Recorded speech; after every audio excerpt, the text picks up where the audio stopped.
êtes tous dans l'émission, vous êtes formidables. Alors, Tom, c'est notre veto. Super. On parle de quoi ce matin, Tom? Alors, je vais répondre à une question qui est souvent posée. Comment est-ce qu'on devient vétérinaire en France? Tiens, mais t'aurais pu être vétérinaire, toi. T'aimes tellement les animaux. J'aurais bien aimé, mais on est complémentaires. Voilà, on c'est travaille ensemble, on discute, voilà, mais c'est passionnant. C'est Madame Question au veto, c'est moi. Super. Alors, en France, on a 5 écoles veto. On en a 4 publiques et une privée. Les écoles publiques, il y en a 4, donc Paris, Lyon, Nantes et Toulouse. Voilà. Alors, pour devenir vétérinaire, là, j'ai fait un petit schéma récapitulatif qui paraît un petit peu difficile, mais on va essayer d'éclaircir ça rapidement ensemble. En fait, les choix vont commencer dès le baccalauréat, dès la terminale. Une nouvelle voie a été créée très récemment pour les terminales qui sont en voie générale. Ils peuvent, via Parcoursup, postuler directement à un concours qui s'appelle le concours post-bac. Et si jamais ils sont acceptés, qu'ils obtiennent ce concours, ils rentrent directement dans ce qu'on appelle maintenant la première année commune des ENV. Cette année-là, elle est uniquement dédiée aux anciens bachelors qui viennent tout juste d'avoir le bac.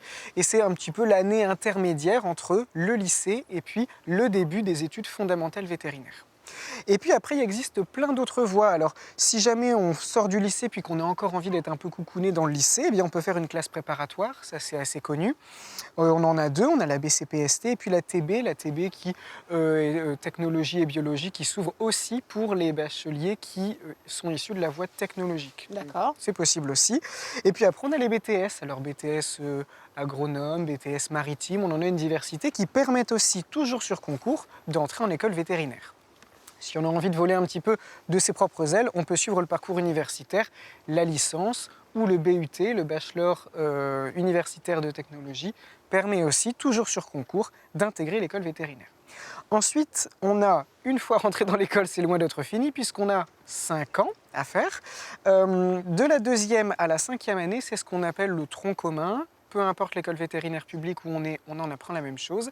Et au bout de ces 5 ans, on obtient ce qu'on appelle le diplôme d'études fondamentales vétérinaires. Ça veut dire que tout le socle commun, il est avec nous en bagage.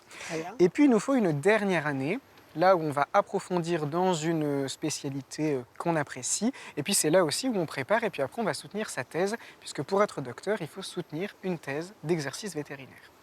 Après ça, on obtient le diplôme d'état de docteur vétérinaire. Et on peut travailler n'importe où. À la télé. Voilà.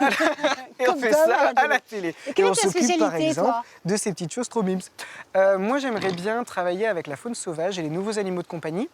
Donc c'est ce qui est proposé, moi je suis à l'école de Toulouse, et c'est ce qui est proposé en dernière année en approfondissement, ce qu'on appelle la NAC faune sauvage, NAC pour nouveaux animaux de compagnie. Ça voilà, c'est des animaux qui me tiennent à cœur. Et donc tu viendras travailler avec nous. Et je viendrai m'occuper des petits renards. Oui. Et bien merci beaucoup, Tom. T'as tout dit? J'ai tout dit. On a notre diplôme? On a notre diplôme. Alors c'est parti. Allez, viens, Jessie.